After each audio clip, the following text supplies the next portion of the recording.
Buenas tardes. La ponencia que voy a presentar lleva por título Rediseño y uso de una actividad lúdica en educación superior, y las autoras son quien les habla y Maya Barak, ambas de la Facultad de Economía de la Universidad de Valencia.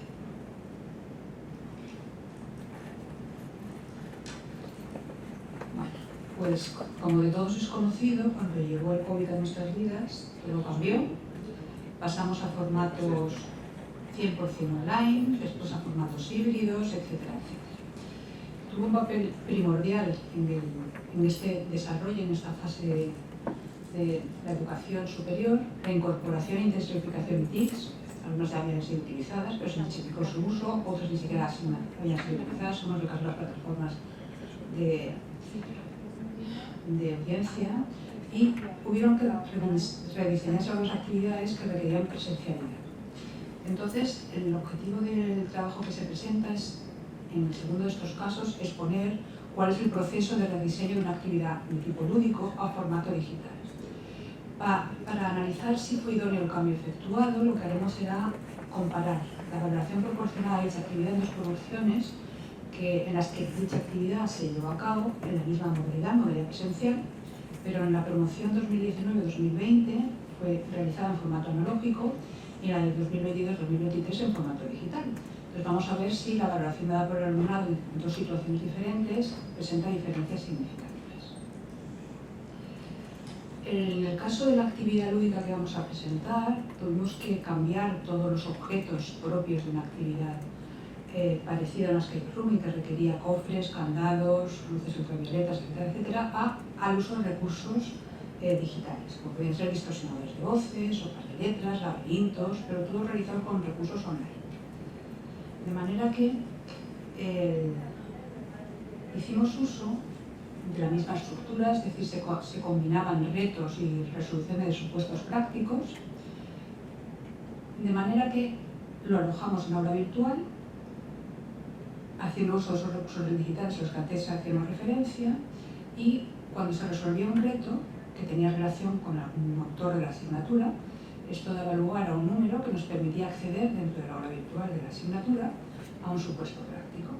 Cuando se resolvía correctamente el supuesto práctico, nos daba también lugar a un código que nos permitía acceder a la siguiente tarea dentro de la aula virtual, que era un reto, y así sucesivamente.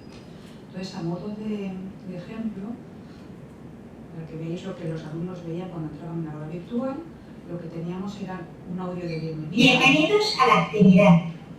Si conseguís descifrar los enigmas y resolver correctamente las pruebas, podréis acceder al premio. ¿Aceptáis el reto? Si lo hacéis, deberéis empezar enfrentándoos al primer enigma. ¿Vale? Pruebas, podréis hacer. El primer enigma era este de aquí. Se les proponía que adivinaran el nombre de un autor estadístico y haciendo uso de un cifrado PicPen, y si lo aceptaban, pasaban al supuesto 1, que para poder entrar les pedía un código, y ese código lo habían obtenido a partir del reto 1. En el supuesto 1 tendrían que resolver un problema de la asignatura, en este caso era un problema que se trataba de un teorema central del límite, y al resolverlo obtenían un valor numérico que les permitía acceder al reto 2. En el reto 2 no era un supuesto práctico propiamente dicho, sino que lo que tenían que hacer es, a modo de juego, pues adivinar el nombre de otro autor experto en estadística, en este caso del señor Gauss, y hacer uso de un cifrado César para poder llegar a obtener otro número, otro código que nos permitiera acceder al supuesto siguiente. Y esa era más o menos la tarea que había que resolver. Tenía un formato lineal, es decir, a medida que iba acertando retos, esto daba lugar a que podían acceder a un supuesto práctico y así sucesivamente. Cuando acababan, habían repasado todos los conceptos básicos de la asignatura y al mismo tiempo habíamos mezclado un poco de parte del juego series, por así decirlo, con supuestos prácticos de la asignatura. Tal y como estaba comentando,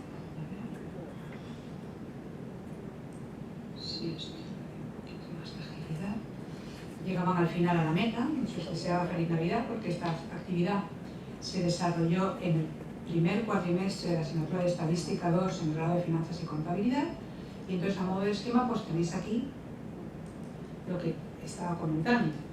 El reto 1 se basaba en el uso de un cifrado PicPen. Tenéis ahí el enlace a una página web que os permite hacer uso de este tipo de recursos. Si lo resolvían correctamente, pasaban al supuesto 2. Si este se resolvía correctamente, pasaban al reto 2, de manera que se iban intercalando retos y supuestos, ¿vale?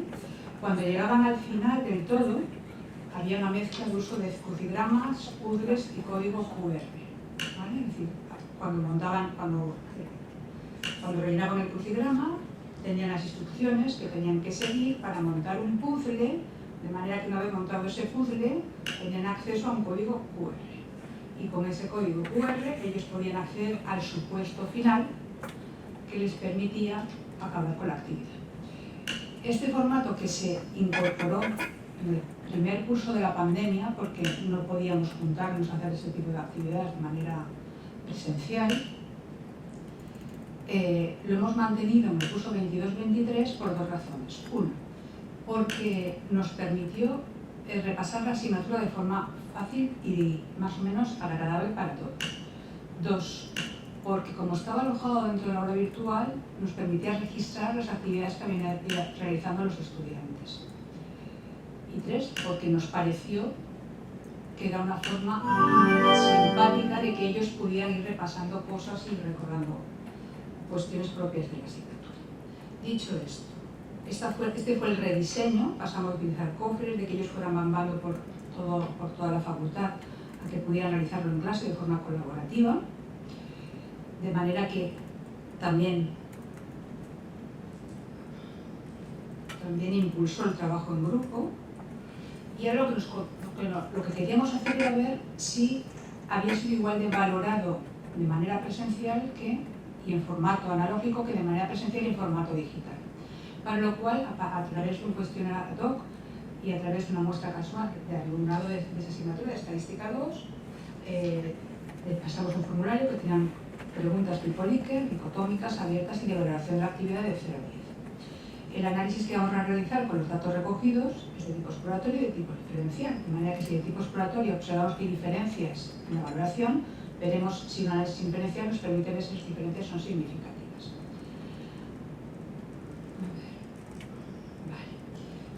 Introducidos los datos en SPSS y en Excel, vemos que tanto en el curso 2019-2020 como en el 22-23 se detecta la existencia de un caso anómalo. Con lo cual, una vez eliminado este dato anómalo,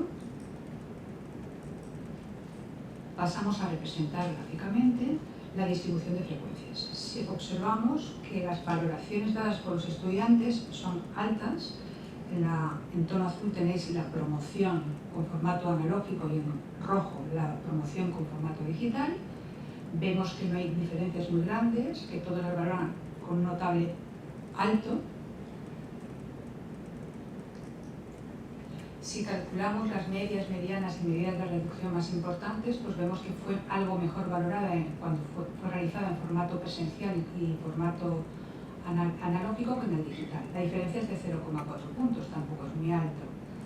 Por lo que nos preguntamos si esas diferencias son realmente significativas. Para poder hacer uso de una técnica inferencial, vamos a hacer uso del test si los datos cumplen las condiciones necesarias, y si no, haremos uso del test Ullmann-Whitney. Vemos que los datos correspondientes a las promociones no superan el contraste modal de ajuste a la distribución normal. Entonces, al no poder suponer normalidad, tenemos que hacer uso de un test no paramétrico, el test Ullmann-Whitney, donde podemos observar que, atendiendo al p-valor, no hay diferencias significativas. Es decir, aunque a nivel exploratorio la diferencia no llegaba a medio punto, esas diferencias no llegan a ser significativas. Y por tanto concluimos lo siguiente. Para el equipo docente supuso una gran inversión de tiempo y formación a la hora de utilizar esos recursos digitales a los que no estamos acostumbrados, pero en cualquier caso recomendaríamos la incorporación de esta actividad a cualquier asignatura de cualquier área de conocimiento y a cualquier nivel educativo por los buenos resultados que da. En cuanto al análisis de la idoneidad del cambio de formato, donde hemos comparado dos formaciones con formatos diferentes, vemos que la valoración ha sido muy positiva en ambos casos, con una media superior a 8,5 en ambas promociones, y que esas diferencias no son significativas. Con lo cual, pensamos que el cambio de formato, que el rediseño llevado a cabo, ha sido el adecuado. Muchas gracias por vuestra atención. Muchas gracias, Isabel. Ahora pasamos a la siguiente ponencia, potenciando el aprendizaje en la preparación y cálculo de medicación.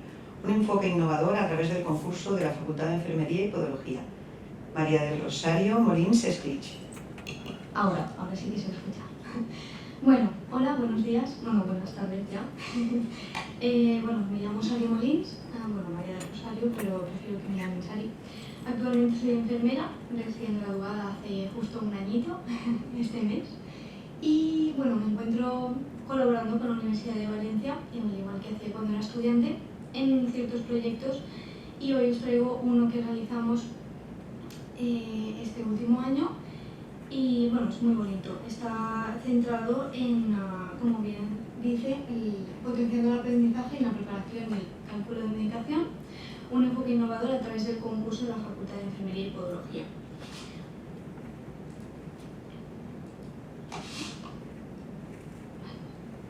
Este es el índice que vamos a ver hoy, esta es la Facultad de Enfermería, por si no la conocéis, que es nueva, de hace unos 3 añitos creo que es.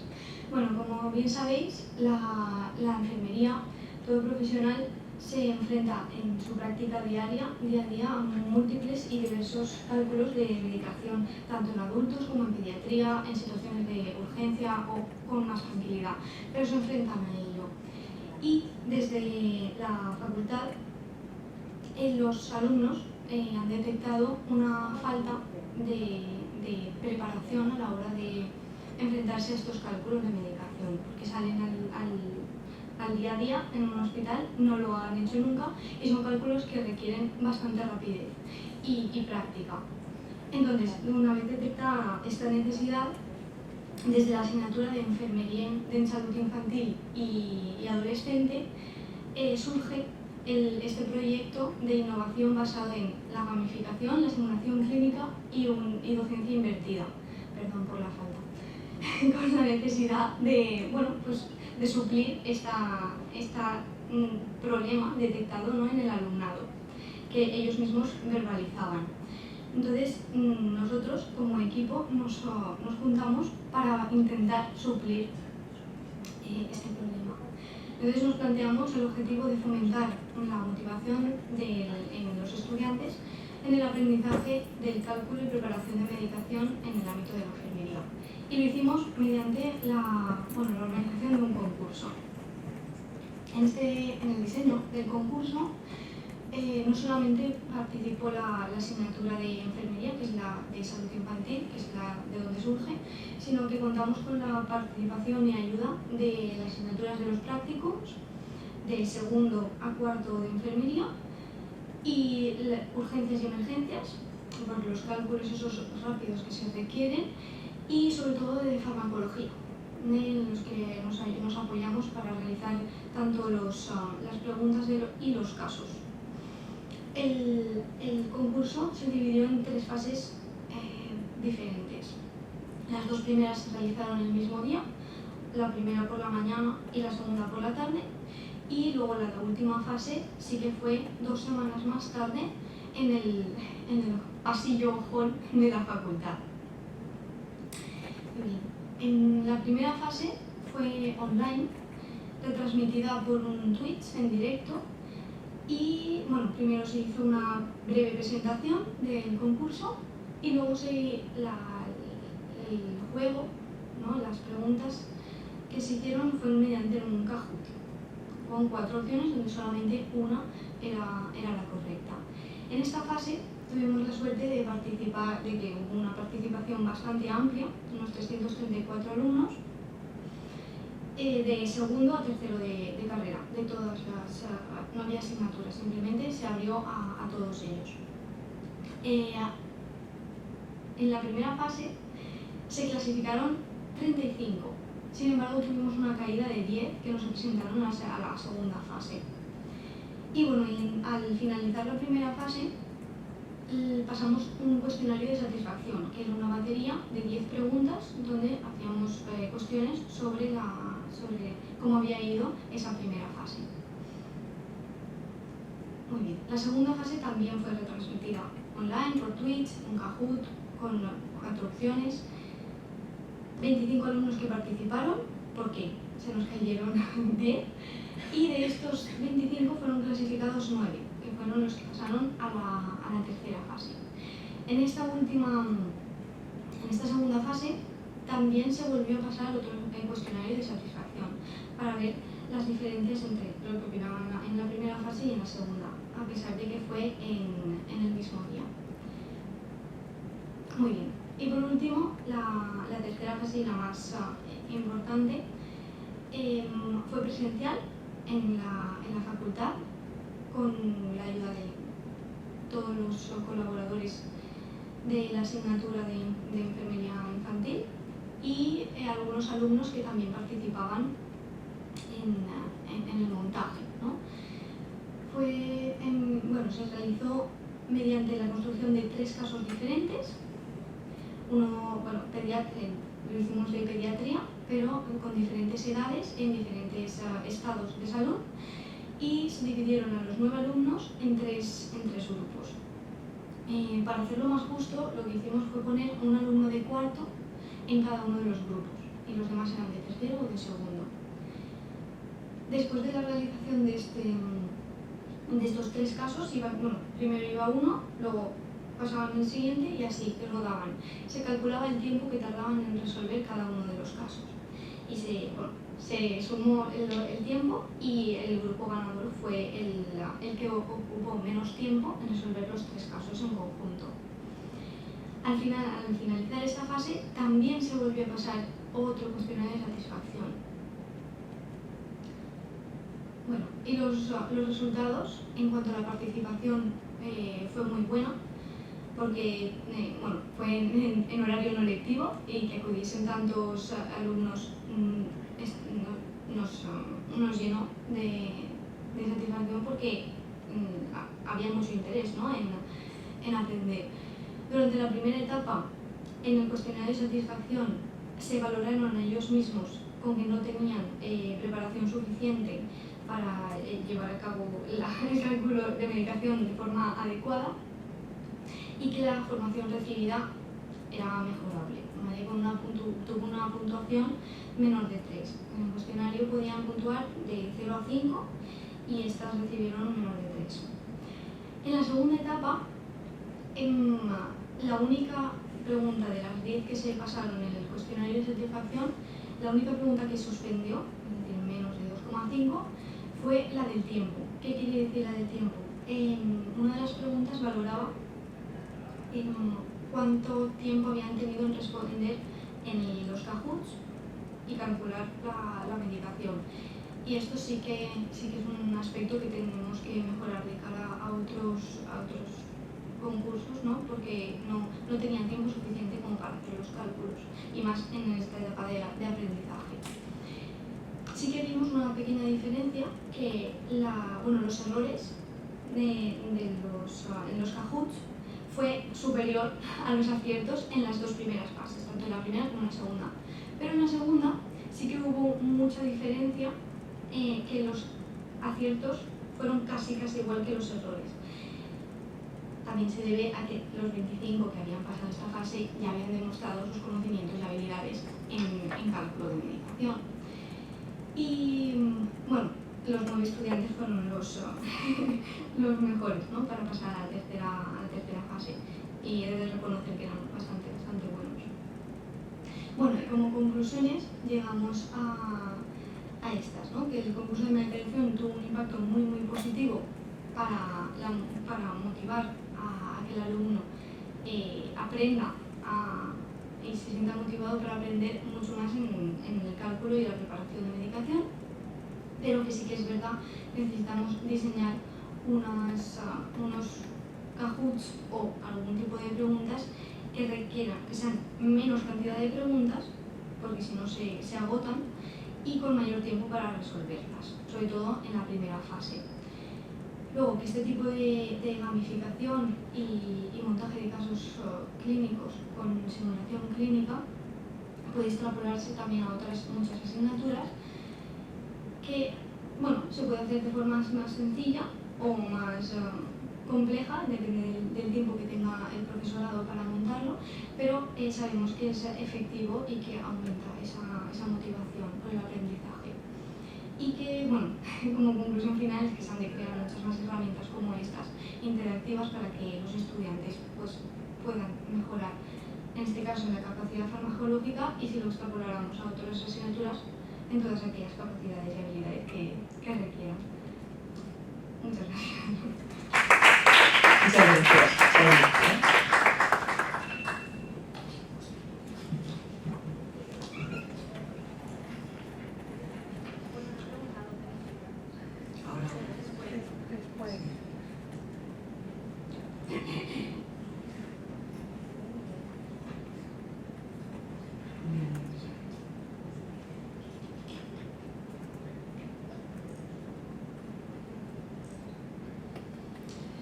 Pues entonces pasamos a la siguiente ponencia, potenciando el aprendizaje. No, ejemplo práctico de coordinación transversal en la docencia de ciencias básicas.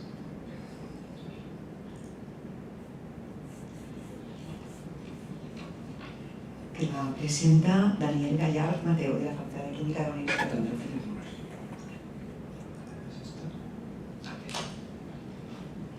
Adelante cuando quieras. Gracias.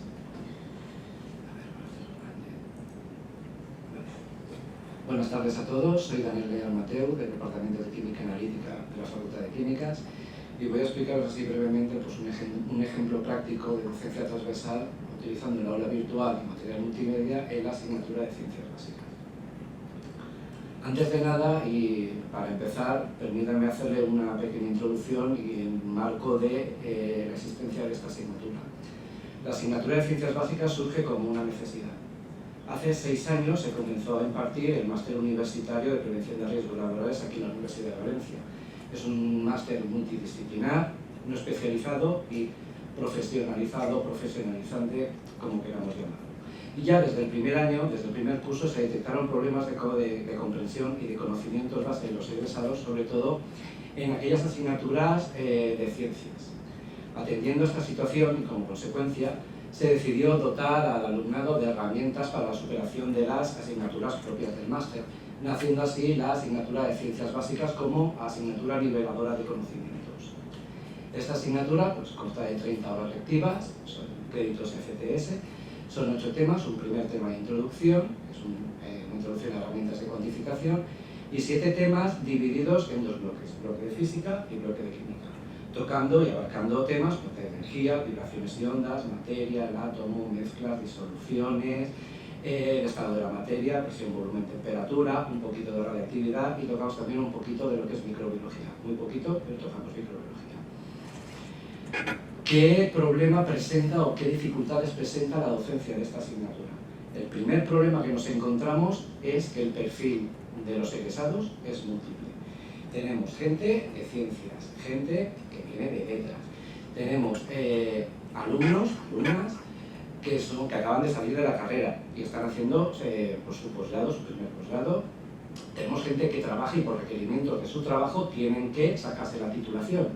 De tal forma que el nivel de conocimientos que nos encontramos en clase es realmente muy variado. Entonces, esta asignatura es una asignatura que tiene que cubrir tanto conocimientos propios de niveles de grado de ciencias como de bachillerato, y en algunos casos llegamos también a explicar cosas que se dan teóricamente en secundaria y que la gente pues, muchas veces las ha olvidado por desuso. ¿Qué otras dificultades nos encontramos a la hora de impartir esta asignatura? Las matemáticas. Tenemos grandes problemas con las matemáticas. Resolver y despejar correctamente una ecuación matemática en ocasiones es un dolor de cabeza muy grande para los alumnos. Esta situación también les genera a ellos problemas de barreras psicológicas que tenemos que afrontar los docentes. Es decir, cuando te preguntan, ¿y esto para qué lo necesito? ¿Para qué tengo que saberlo? O se ponen a hacerlo y dicen, esto no me sale. O esto yo no sé hacerlo, no lo entiendo, no sé qué hago mal. ¿Vale? Es otra cosa que tenemos que abordar. También nos encontramos diferencias de razonamiento a la hora de enfrentarnos a resolución de problemas numéricos. Es decir, el razonamiento, no me gusta hacer esta distinción, pero no es el mismo el que hace una persona que viene de ciencias que el que viene de letras.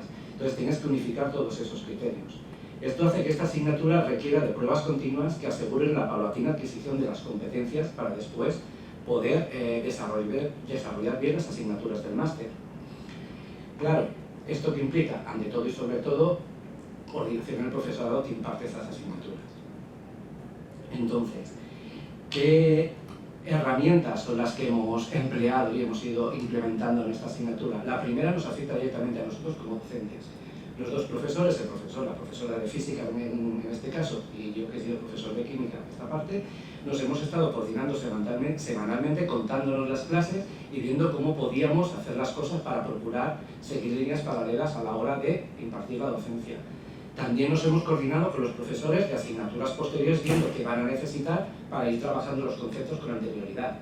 Esto con respecto a nosotros. Luego, ya centrándonos en el alumnado, al alumnado se le ha dotado de documentación síncrona y asíncrona, es decir, las clases son presenciales, pero también se grababan, se colgaban en el aula virtual para que el alumno en su casa, si tenía alguna duda, pudiera clicar y volver a repetir la clase. Los temarios, pues hemos utilizado el PowerPoint, hemos puesto PowerPoint con ejemplos ilustrativos y colgados en el aula virtual. Además, tanto en física como en química, hemos desarrollado colecciones de más de 200 problemas resueltos, que estaban colgados en el aula virtual, para que ellos pudieran ir entrenando y ejercitando sus capacidades. ¿Qué hemos hecho más? Pues hemos utilizado y hemos hecho uso de las TIC. Hemos empleado el vídeo para reforzar los conceptos tanto durante las horas de clase como después de forma síncrona y ellos pudieran verlo en casa. Pueden ver ustedes en la diapositiva, pues eso es una foto de un vídeo de la serie de Cosmos de Carl Sagan que lo colgamos en el aula virtual.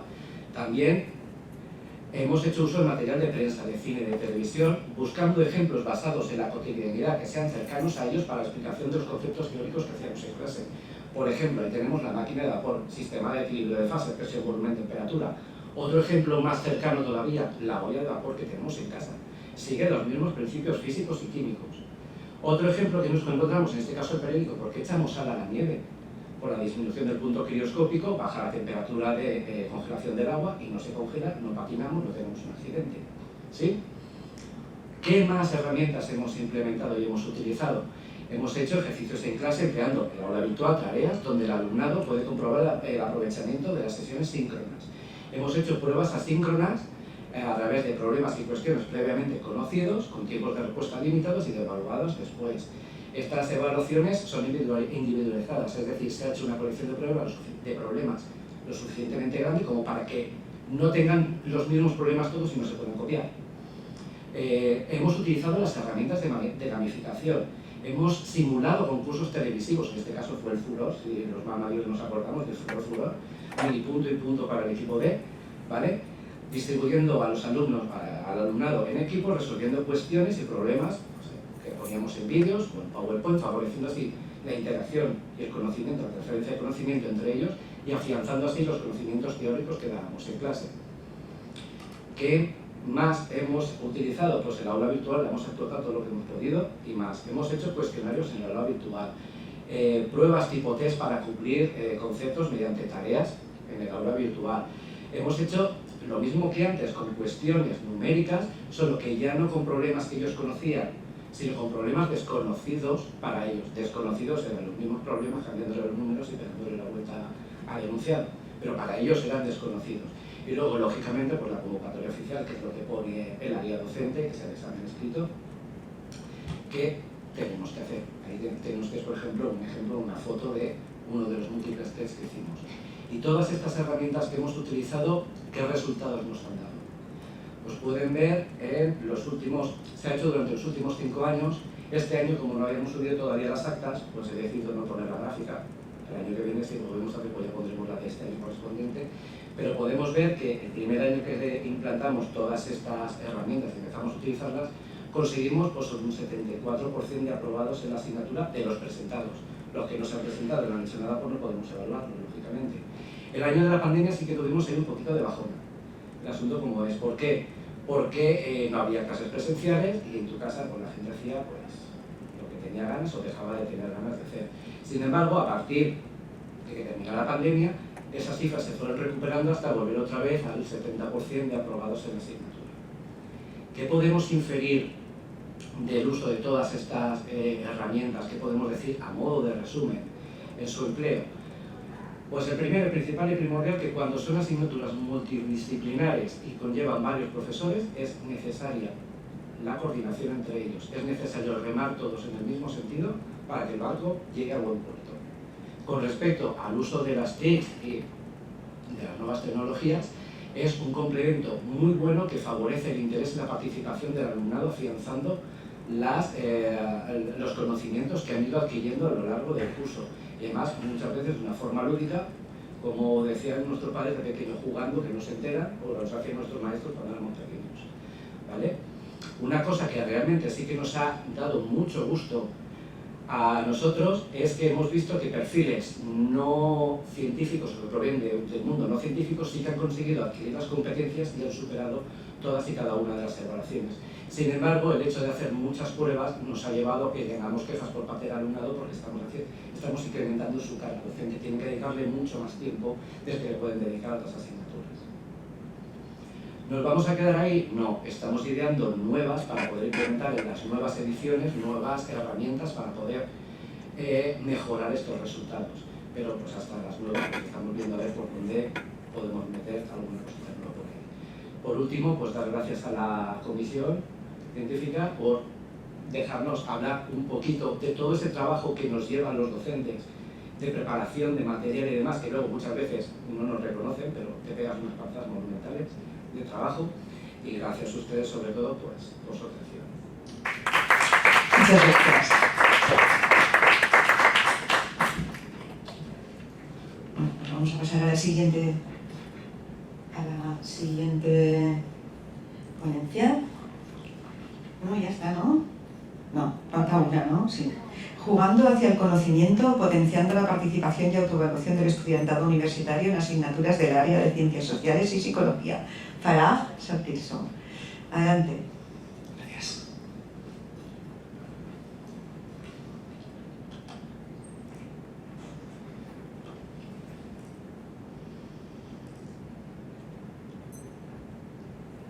Bueno, buenas tardes. Gracias por estar aquí. Os vamos a presentar el proyecto de innovación educativa que hemos realizado durante este curso. Lo he realizado con Miriam Marco, Arabella Castro, Sara Rojo, Cristina Espósito Álvarez, Manuel Roldán Pardo, Magali Lucena García Señe. Somos un grupo nutrido y formamos parte del grupo de innovación Innovace, que lo dirige la doctora Marisol Lila y el doctor Enrique García. Bueno, un poco en la línea de lo que han comentado los ponentes, claro, nos encontramos por una parte con un alumnado que tiene o utiliza, ¿no?, de forma nativa las nuevas tecnologías constantemente en su vida, ¿no?, ya sea redes sociales, bueno, pues Twitch, ¿no?, o cosas nuevas un poco, que incluso nos resultan un poco revolucionarias porque no las conocemos. Y se dio la circunstancia, como ha comentado antes, de la situación del COVID, ¿no?, pasar toda la docencia a una manera telemática. Aquello supuso muchas complejidades para el cuerpo docente y también para el estudiantado, ¿no? Yo casi hablo de mi experiencia personal, de cuando a veces me encuentro en reuniones telemáticas delante de la pantalla y hago esfuerzos por atender a la reunión. Realmente me resulta muy complicado mantener la atención durante mucho tiempo, ¿no? ¿Por qué? ¿Qué hay detrás de eso? Pues no se sabe muy bien, ¿no? Pero quizás esa pérdida de la interactividad, ¿no?, de estar con las otras personas o a lo mejor tener una persona al lado, ¿no?, y es algo casi un poco humano. Esto de enfrentarnos a pantallas luminosas no parece que no es lo nuestro, ¿no? De esta manera, pues nos planteamos realizar algún tipo de actividad que, como otras actividades y otras innovaciones que se han planteado, permitieran potenciar la motivación del estudiantado cuando está enfrentando estas actividades de esta manera telemática y al tiempo mejorar su rendimiento.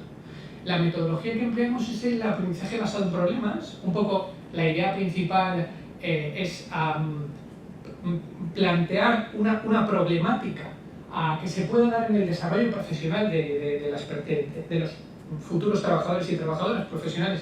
Por ejemplo, ahora cuando comentaban esta experiencia en enfermería, de poner rápidamente un fármaco, ¿no? Un paciente que está en un momento crítico, sería la cosa para la que te prepara, ¿no? Como profesional de enfermería.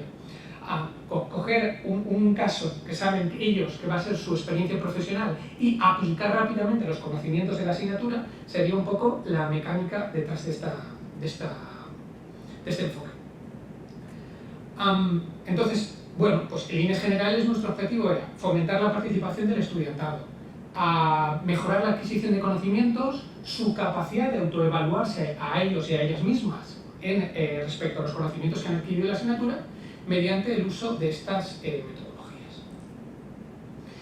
Una cosa interesante del proyecto es que tuvimos estudiantado tanto de grado como de máster y de muchas asignaturas, ¿no? Lo vimos en todas relacionadas con ciencias sociales, pero en psicología de la intervención social y comunitaria, en desarrollo psicológico del ciclo vital, que es en trabajo social, también en prevención y tratamiento de delincuencia del grado en criminología, en psicología de la adaptación en trabajo social, en psicología social del turismo, el grado en turismo, y en el máster universitario en intervención psicológica en ámbitos sociales. Entonces, esto también da un poco prueba de que, ahora lo veremos, este tipo de metodologías se pueden adaptar bien a todo tipo de asignaturas de diferentes niveles académicos.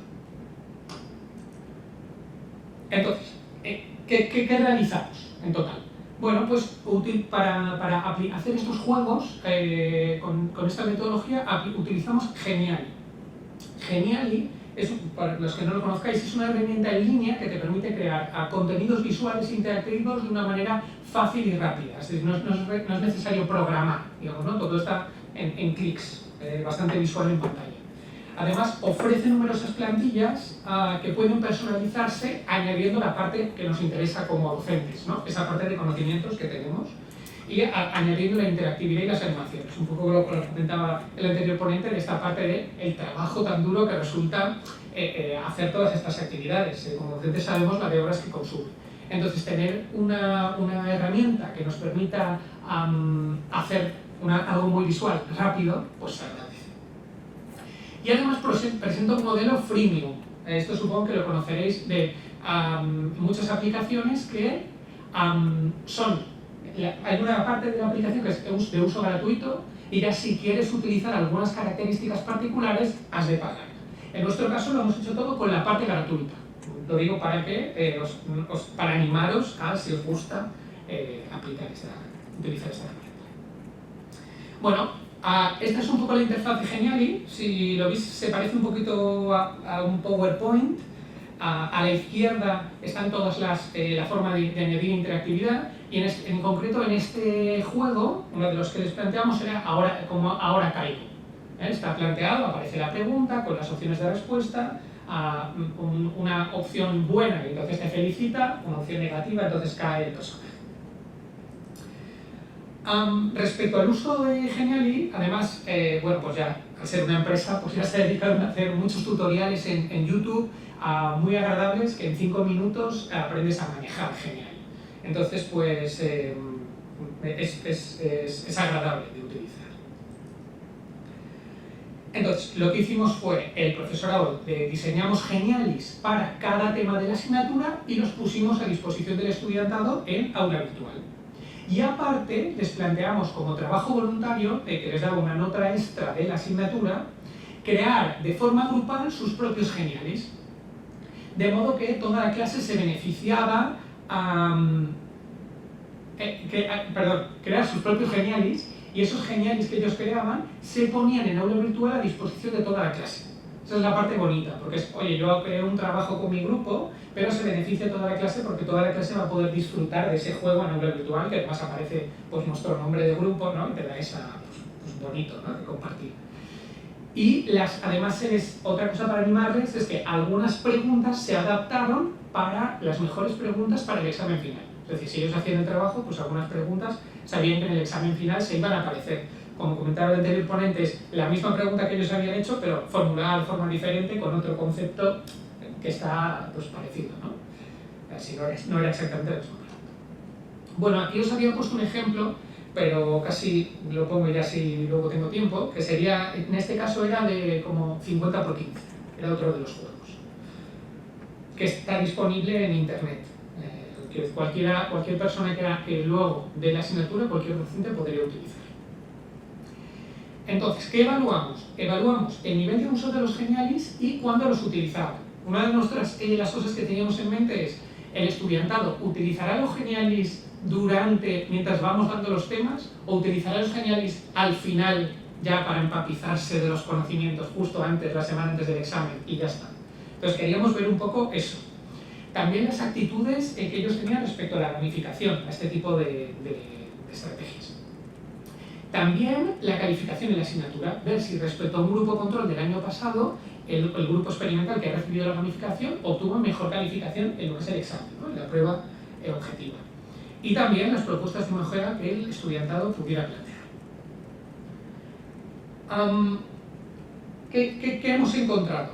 La parte de calificaciones todavía no lo tenemos porque justo lo hicimos el año pasado, pero cosas que hemos notado el equipo docente es que se ha mejorado la capacidad del estudiantado para autoevaluarse, es decir, para saber ellos mismos cómo van con la asignatura, ¿no? Esa sensación que tienes de, oye, ¿lo llevo bien, lo llevo mal? Bueno, pues queremos que tienen un poquito más de perspectiva. También ha reducido el estrés y la incertidumbre respecto a cómo serán las preguntas. La típica pregunta que el estudiantado te hace: oye, ¿y cómo van a ser las preguntas de examen? Bueno, pues ya te has enfrentado a algunas de ellas, que el profe ya te las ha puesto, la profesora ya te las ha puesto. También creo que han aprendido a estudiar de una forma más eficiente. Porque, bueno, al final en un examen tipo test no todo se puede preguntar, ¿no? El tipo test está constreñido a ciertas maneras, entonces si aprendes a mirar bien el temario y también a centrarte en aquellos aspectos que son centrales del temario, pues como que eres más eficiente, ¿no? A la hora de prepararlo. Es una buena capacidad, ¿no? Si uno luego quiere opositar o las cosas en la vida que lo requieren. Además vimos que este aspecto colaborativo, el hecho de poner el juego a disposición de toda la clase, pues que aumentó la participación y la cohesión grupal, ¿no? Había gente que no se conocía que dijeron: oye, ¿te apetece hacer esto del Genial y lo hacemos juntos? Bueno, pues se reunieron, lo pusimos a disposición en el aula virtual. ¿Y qué esperamos encontrar? Bueno, pues un alto nivel del uso de los Genialis, alto nivel y que además sepan cuándo tienen que utilizar los Genialis, que lo usen antes, mejores actitudes respecto a la gamificación y a mejores calificaciones en el grupo que recibió la intervención. Y bueno, daros las gracias por la participación, por atenderme hoy, y pues a toda la parte de gestión de este congreso que tantas veces nos recoge para poder explicar todas las experiencias docentes. Y por último, el Servicio de Formación Permanente que nos financió el proyecto. Bueno, muchas gracias. Muchas gracias, Pablo. Bueno, pues damos paso a turno de preguntas, ¿no? Voy a entrar también en el chat por si hubiera alguien. Es que había una pregunta en el chat antes, era para ubicarla en la ponencia. Era para Sari, ¿vale? Y preguntar... María, sí, tienes que coger el micrófono.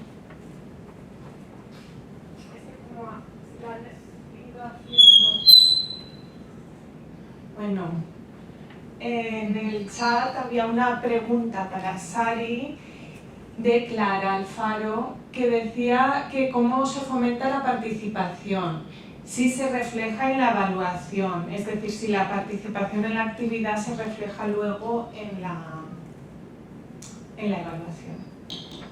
No, fue totalmente voluntario al final del curso. Y bueno, el concurso se promocionó vía aula virtual en los 3 cursos, segundo, tercero y cuarto, porque en primero todavía no han dado farmacología, esta será en segundo. Y fue vía aula virtual, se puso, tal día había un Google Forms, ¿no?, para apuntarse de la gente que quería participar, y luego los añadimos todos al Twitch el día que empezó. También les enviamos vía correo cuando estaba colgado en el orden virtual y por el correo, tanto el link al Twitch como la promoción de este concurso. Y no se reflejó la nota en ninguna evaluación, fue ya posterior.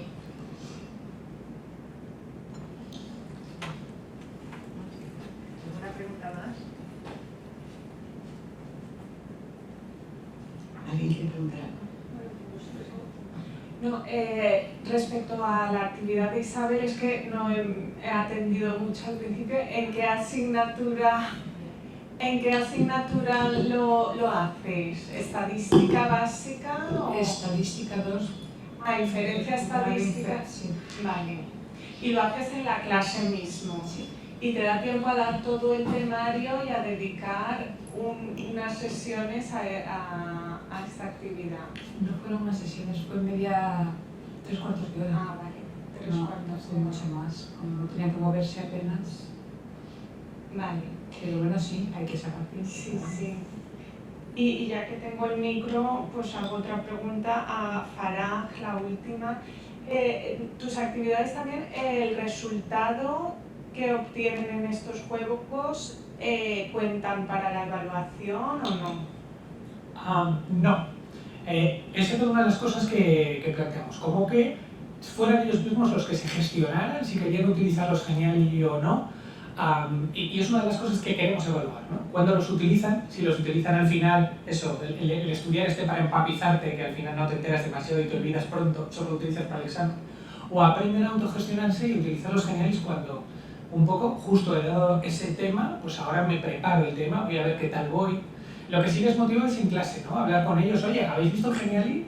¿Qué os ha parecido? ¿Cómo os han resultado las preguntas? Así que de esa manera indirecta yo sí iba motivándolos en clase, acompañando, pero no ha sido como esto te va a proporcionar buena calificación. Es tu propia responsabilidad si quieres utilizar este buen recurso. Veremos qué tal cuando tengamos los datos ahí bien analizados.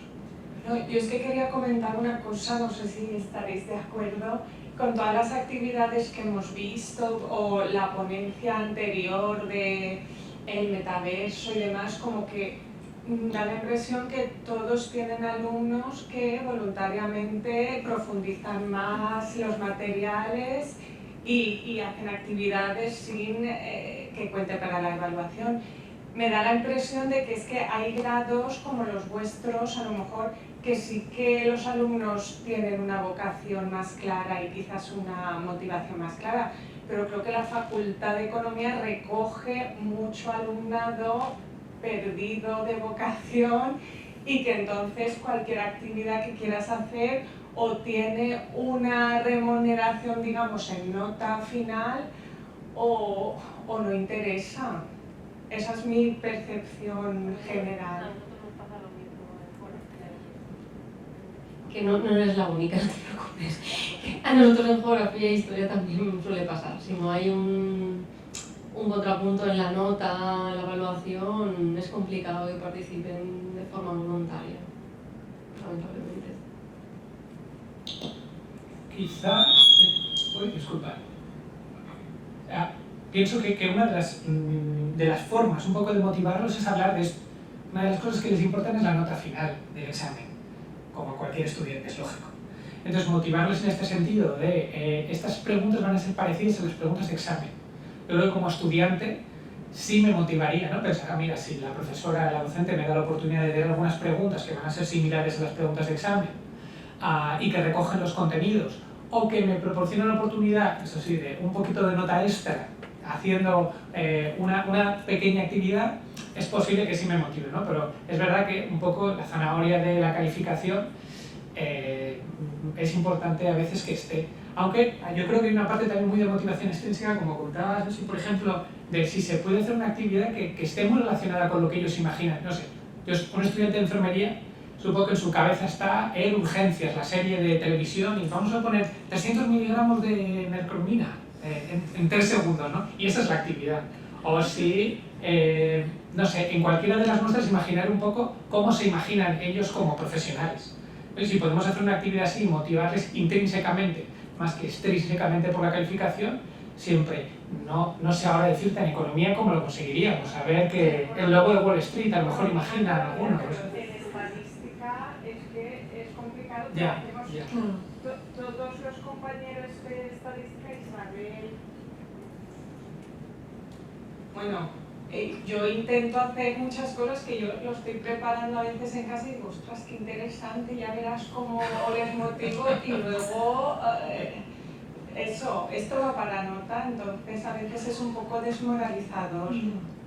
Es que, por ejemplo, en el caso de enfermería, es lo que dice Farah, es bastante más fácil por el hecho de que en segundos la primera vez que se enfrentan a una estancia hospitalaria real, donde las enfermeras les dicen, prepárame, y ellos dicen, ¿qué?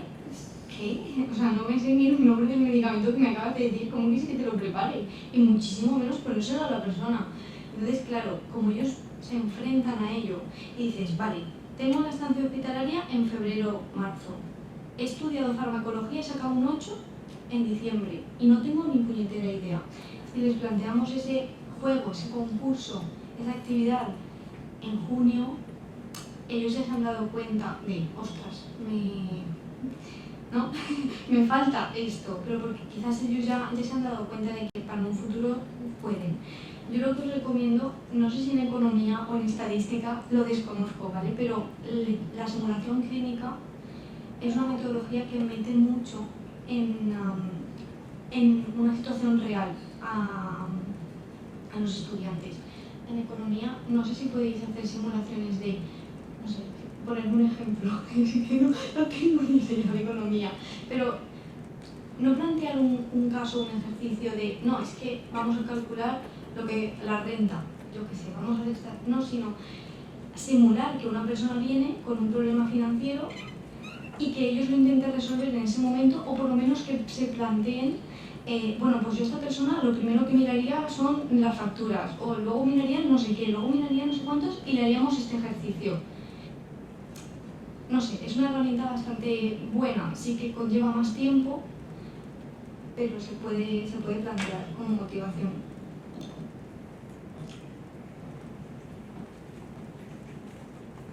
Bueno, pensando en cómo aplicar la asignatura de estadística de forma más real, se me acaba de ocurrir pues, que en muchas titulaciones los estudiantes tienen que llevar a cabo un TFG o un TFM y en otras titulaciones pues, no tenemos ni idea de estadística. Entonces, quizá podría ser una buena idea emparejar a alumnos de estadística con alumnos de otras titulaciones que estén haciendo TFGs y que tengan que trabajar juntos pues, en diseñar el trabajo de investigación, en luego realizar la estadística, analizar juntos los resultados. No sé si eso sería posible o si os gusta la idea. La idea es muy buena, pero la burocracia universitaria creo que impide todas estas cuestiones, o impide o dificulta al menos. Yo también quiero dar alguna idea. Vamos a ver, yo soy de matemáticas, entonces yo creo que más que titulaciones la diferencia está entre materias básicas y materias que son específicas de la titulación. Entonces la nuestra, las matemáticas, pues es una materia que muchas veces en la titulación en la que la estás dando, el alumno está muy poco motivado por ellas. Entonces a partir de ahí nosotros hacemos toda clase de cambalaches para intentar motivarlos. A veces los conseguimos, a veces no tanto. Pero sí, es difícil. En una materia, además, por ejemplo, como matemáticas que es tan abstracta, tan difícil, que hay mucha gente que directamente viene y la tiene que hacer por obligación, pero no le gustan nada, al final acabas consiguiendo hasta que le gusten. Pero cuesta, ¿eh? No es lo mismo motivar a alguien que está haciendo enfermería en un presupuesto clínico que dar matemáticas integrales al primero a alguien que no sabe lo que es una integral. Entonces, quería preguntar, es que estáis un poco ahí y tenía algo referente a los tres. Daniel, tú espera que me acuerde, has comentado que estás dando una asignatura de ciencias básicas entre física y química en un máster, ¿no?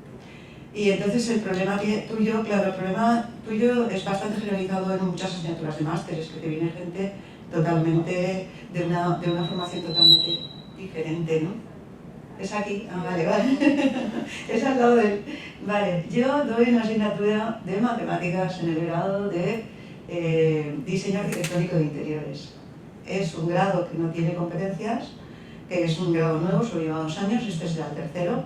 Y en ese grado entran personas que vienen de FP, personas que vienen de bachillerato de artes, de bachillerato social, bachillerato de matemáticas. Absolutamente imposible de dar una asignatura medio decente.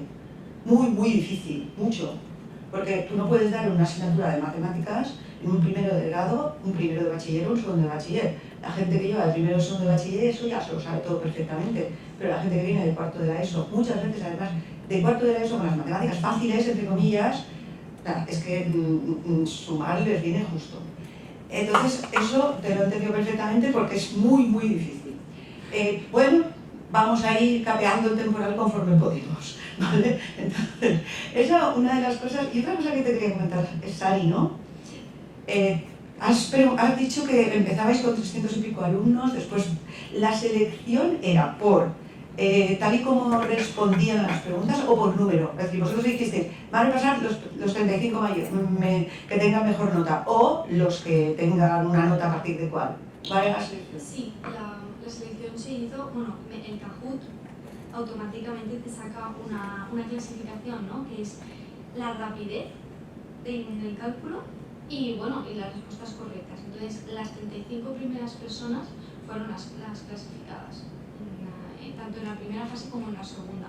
No se valoró nada más. De hecho, eso fue uno de los handicaps más grandes que tuvimos, ¿no? Que solo pusimos 1,5 minutos para resolver cada cálculo. Entonces, no tenían tiempo. O sea, no lo tengo ni yo cuando estoy trabajando, lo van a tener ellos que están aprendiendo, no.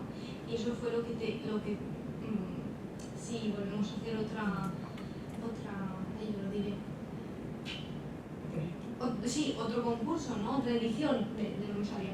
De este concurso lo haremos así, haremos menos batería de preguntas y con mucho más tiempo para resolverlas, porque hay muchas personas que sí que son capaces de realizar los cálculos, pero que necesitan tiempo para reflexionar, ¿no? Pero bueno, al final seremos... No, mi pregunta era más que nada porque tampoco es lo mismo para ellos que sepan que van a clasificarse los 35 mejores o todos aquellos que saquen en el test más de un 8, por ejemplo. Sí, no, fue por la rapidez y por el número de aciertos. Era un poco, ahí estaba la pregunta. Luego, yo te quería preguntar también a ti, Farah, respecto de si lo que te ha preguntado ya María, de si eso iba para la nota, pero ya se lo has contestado, Daniel.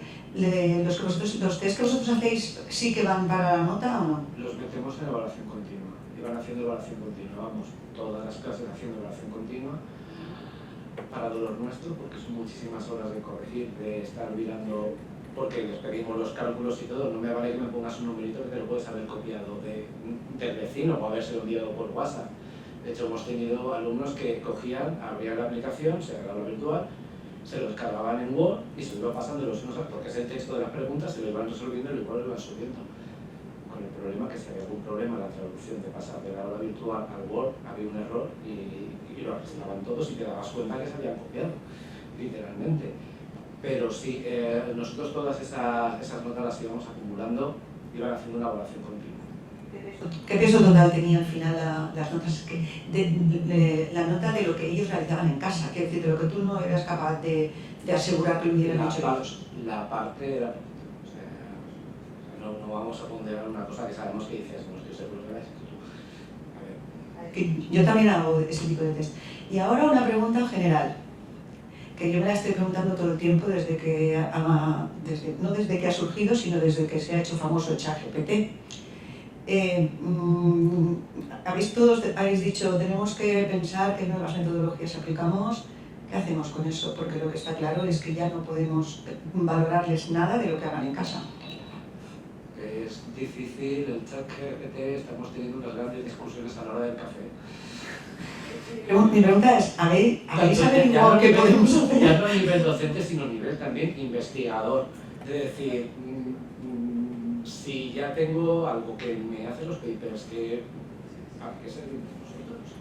O sea, esa es una, y la otra, cara a los alumnos, es decir, yo no quiero que una aplicación te haga lo que yo quiero que tú hagas y aprendas a desarrollar tú, porque eso te está formando a ti. ¿Que hacer la introducción de un TFG es un aburrimiento? Sí, lo es para ti, lo ha sido para mí cuando lo he tenido que hacer y lo ha sido para el de al lado, pero es que forma parte de tu proceso de aprendizaje también.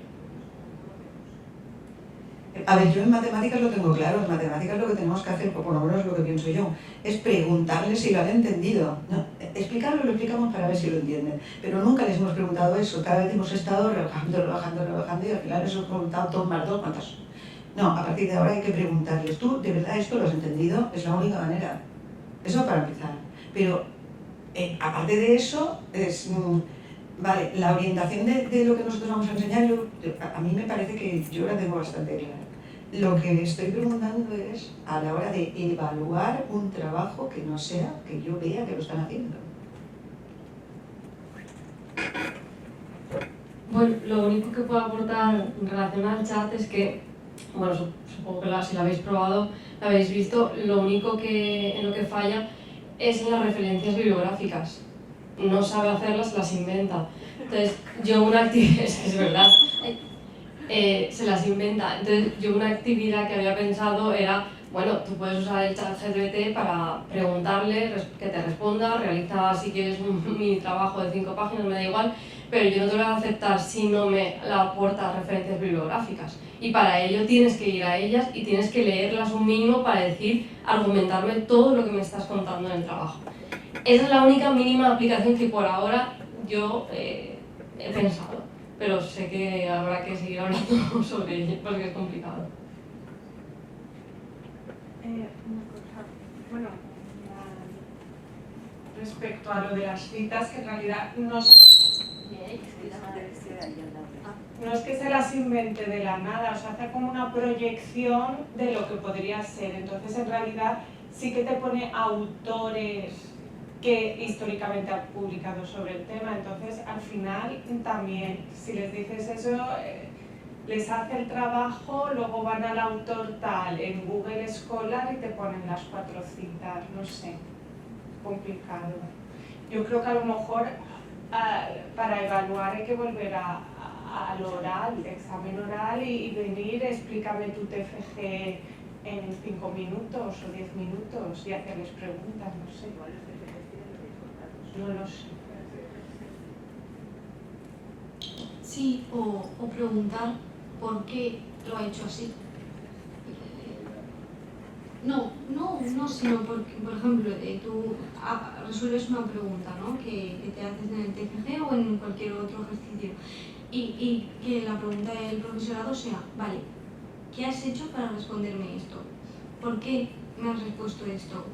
¿Qué te ha llevado a que esta era la respuesta correcta para...? No lo sé, son preguntas que se me ocurren que podríamos hacer al alumno cuando presente esos trabajos, pero claro, los tendría que presentar de forma oral para que nosotros viésemos que realmente lo han entendido el proceso que le han desarrollado.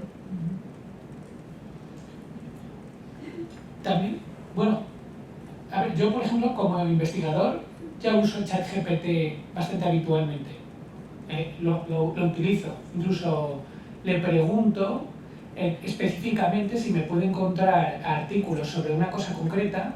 A veces se los inventa, pero de los 5 que me da, 1 no está mal.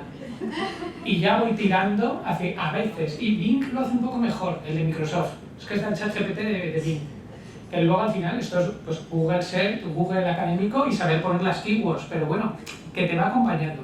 Entonces, si lo que pretendemos es formar a profesionales en cualquier campo o área, supongo que en el día a día hoy un profesional en una empresa utilizará ChatGPT en su día a día para hacer las cosas más rápido y hacerlas mejor. Entonces, vamos a proveer de nuestro alumnado de una herramienta que cuando sean profesionales, utilizarla bien, les hará ser mejores profesionales. No sé si es el paradigma. A lo mejor el paradigma es... No, yo no digo para nada de privarlos, que en absoluto. Claro, no sé. Lo que digo es lo contrario. Por supuesto. Está ahí y lo tenemos que utilizar. Claro. Y lo que pasa es que, ¿de qué manera nos aseguramos nosotros de que realmente están entendiendo lo que les estamos explicando? Yo generalmente, y lo que he hecho con los trabajos grupales es que los hemos hecho muchas veces en clase y los he ido haciendo el seguimiento con el alumnado en clase, entonces, y he utilizado ChatGPT con ellos. Este año lo he hecho de forma experimental. O por ejemplo les he dicho que me digan qué cosas le han preguntado a ChatGPT para ver si utilizan ChatGPT de forma eficiente. Y este año que ya hemos planteado uno sobre el uso de ChatGPT, de innovación educativa, pero a este lo he hecho de forma experimental y no sé, creo que los trabajos son de mejor calidad los que me han entregado este año y sé que lo han hecho porque he estado con ellos trabajando. Entonces, claro, si lo hubiera hecho el día, si esto es entrega final, haces esta cosa y me lo entregas el último día y yo no te he visto la cara, eso lo ha hecho ChatGPT, no lo has hecho tú. Pero si hemos estado hablando en clase, interactuando, oye, ¿le has hecho esta pregunta? ¿Le has hecho esta otra? ¿Te has planteado hacerlo por aquí? Pero no sé si eso siempre es posible, ¿no? Ahí es un mundo. Ya me imagino lo que planteabas, ¿no? Un poco de tipos de asignaturas totalmente específicas. Oye, yo soy de matemáticas como Vicenta y lo del ChatGPT, bueno, desde mi punto de vista no me preocupa mucho, por lo que tú has dicho también, Sari, porque a mí me presenta lo que... Bueno, primero yo no pido nunca trabajos, lo tengo claro. Yo lo pongo en una pizarra y le digo empieza a derivar. Si no sabe, pues ya está. Creo que María me corrija, pero creo que en Italia hay varios... En Italia durante un año hay varias convocatorias, pero son orales. El estudiante va, y yo recuerdo que había amigos que me decían, claro, tú a la primera pregunta ya el mismo alumno se retira. Dice, bueno, ya volveré en la próxima convocatoria, ¿no? Entonces, bueno, pues el GPT se puede usar, que lo usen para lo que quieran. Ahora, después que me expliquen lo que han entendido de lo que me están presentando. Y con 3 preguntas tienes bastante para saber si lo han hecho ellos, si han entendido algo o si se lo han descargado y me han hecho una copia. No, pero está bien, lo que tú has dicho está bien, que el GPT que lo usen, claro que lo usen, pero tendremos que estar nosotros por encima, ¿no? Pues entonces vamos a los exámenes orales, sí. Vamos a eso, pero cortos. También pueden ser exámenes presenciales tal cual, con internet inhibida, ¿eh? Eso también puede ser. Yo recuerdo... Pero una de las dos cosas, otras no la veo yo clara. Yo recuerdo, os podéis imaginar cuando estudié yo matemáticas, no os voy a decir el año, pero en el último año de carrera, que todavía queda, el profesor todavía está por físicas o matemáticas, está allí, nos ponía en una pizarra y nos decía, bueno, miraros este teorema y desarrollarlo en la pizarra. Hacías 2 líneas y decía, vale, ya te puedes ir, ya tenía bastante. Entonces, bueno, pues vamos a eso. Lo que pasa es que el problema nuestro es la masificación, de que con 200 alumnos antes no lo podíamos hacer, ¿no?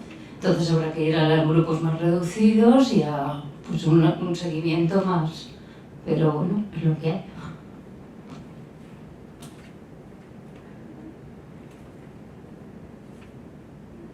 Pues, damos paso a Marta. Un momentito. No, nos esperamos un poco. Sí. Yo he tenido una experiencia reciente con inteligencia artificial y me ha alegrado de la estadística.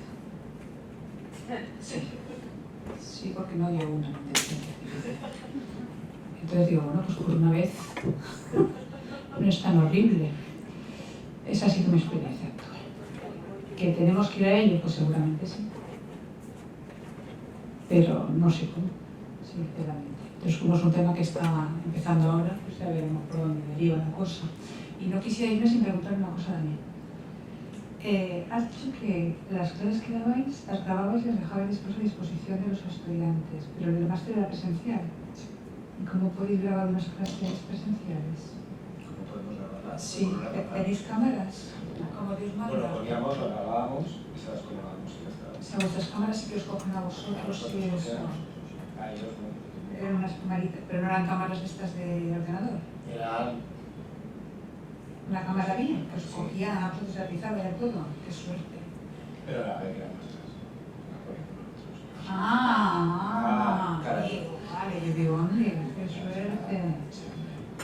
Vale. En la Universidad Politécnica tenemos una cámara en todas las obras que nos puede grabar cuando quieras. Bueno, pues ya sé, aquí donde acudís. Desde la pandemia está en todas las instalaciones en la escuela. Esa por un lado. Por otro, he visto un montón de actividades que proponíais. ¿Y la asignatura de cuántos créditos es? 3, 30 horas. ¿Y os daba tiempo a hacer todo eso? Procurábamos que nos diera hacer tiempo. Ya lo procurábamos. También es cierto que dábamos 2 horas consecutivas. Eso es casi un gran siglo. Eso es entre 2 horas. Claro, entonces, ¿qué pasa? Nosotros, tanto la profesora de física como yo, para nuestras 2 horas, pues íbamos intercalando las actividades, tú descansabas la voz, ellos interaccionaban, hacían cosas, volvías otra vez. Era un ida y venida. Vale. Cuando tocaba centrarte un poquito más en teoría, es otra vez un poquito más de rollete, pues te estiras un poquito más y está. Pero procurábamos, porque imagínate, ahora yo a la hora y cuarto de estar sin parar de hablar, yo me quedo sin voz. Vale. Muy bien, pues ya está. Gracias. Isabel, pues ahora que se me ha acordado, una pregunta también para ti. Cuando hicisteis la comparación entre el año, creo que era 19-20, ¿no? Y 21-22, ¿cuántos alumnos 22, más o menos? 23. Pues 22-23. ¿Cuántos alumnos más o menos en un caso y en el otro? 25 en un caso, 22 en el otro. Y cuando has dicho que las diferencias no eran significativas estadísticamente hablando, sin embargo, a mí por lo menos en los gráficos sí que me daba la impresión de que, no sé, era como una impresión así personal, ¿no? Que les había gustado más la primera parte, ¿no? La parte más de la escape room física que la parte digital. ¿También tienes esa impresión, aunque los datos no lo corroboren del todo?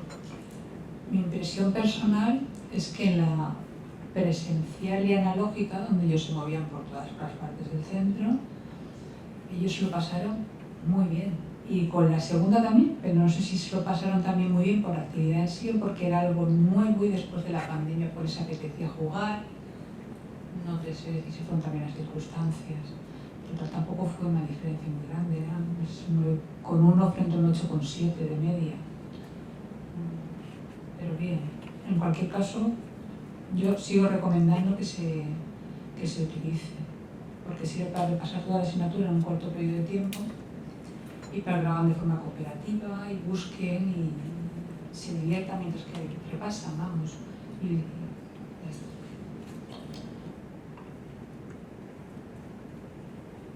Bueno, pues pasamos esperamos a ver si han acabado en la otra sala, ¿no?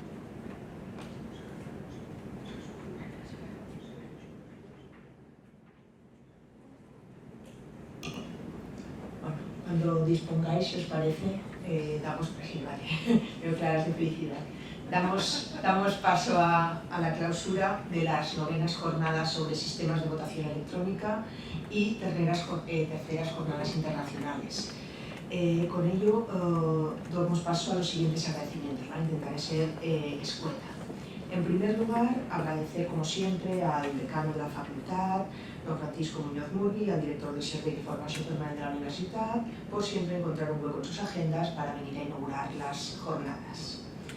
En segundo lugar, agradecer, como siempre y todos los años, a todos los participantes y a los ponentes, tanto los que están aquí de modo persona, presencial, como los que han estado desde su casa, desde su país, de manera online. ¿De acuerdo? Siempre gracias a vosotros, porque sin vosotros no sería posible contar ya con estas 9 ediciones de las jornadas, las cuales han ido creciendo año a año, tanto en número de ponentes como en la calidad de las mismas, y han podido dar paso a la creación de las jornadas internacionales.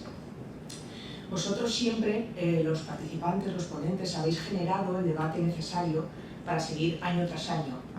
Nos habéis enseñado siempre nuevas herramientas docentes, las hemos compartido, las hemos valorado.